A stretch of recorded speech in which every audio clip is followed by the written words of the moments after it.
Hello everyone. So आज आपण मालवणी पद्धतीचं सार बनवणार आहोत.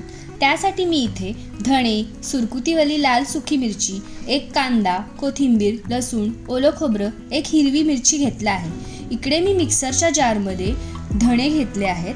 त्यामध्ये घेतलेली सुकी मिरची घ्यायची आहे. त्यामध्ये थोडं पाणी घालून हे अर्धा तास भिजण्यासाठी ठेवायचं आहे.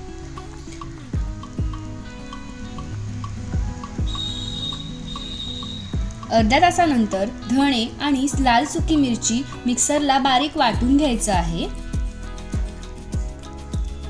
त्यामध्ये टोमॅटो, ओलं खोबरं, कोथिंबीर, एक हिरवी मिरची, कांदा, थोडासा लसूण घेऊन हे मिक्सरला बारीक वाटून घ्यायचं आहे.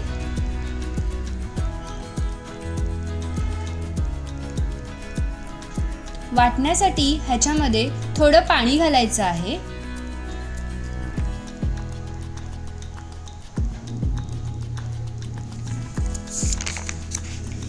मग अशा प्रकारे आपलं वाटण तयार होईल.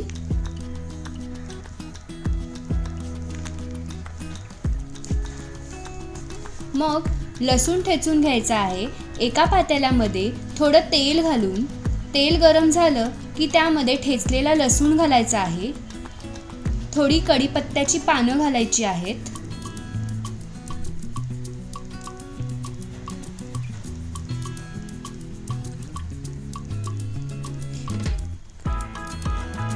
लसूण थोडा ब्राऊन झाला की त्याच्यामध्ये वाटलेलं वाटण घालायचं आहे. वाटण 2 मिनिटं वाफेवर शिजवून घ्यायचं आहे. मग त्यामध्ये थोडी हळद, मीठ आणि थोडं पाणी घालून सार आपल्याला जेवढा पातळ हवा तेवढा पातळ करून घ्यायचा आहे. नंतर त्याला एक उकळी घ्यायची आहे. उकळी घेतल्यानंतर त्यामध्ये 5 ते 6 कोकमं घालायची आहेत.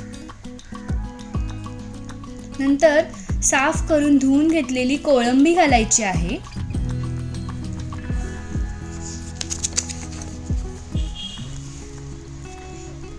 कोळंबी घातल्यानंतर 10 मिनिटं मंद आचेवर सार चांगला वाफ शिजवून घ्यायचा आहे.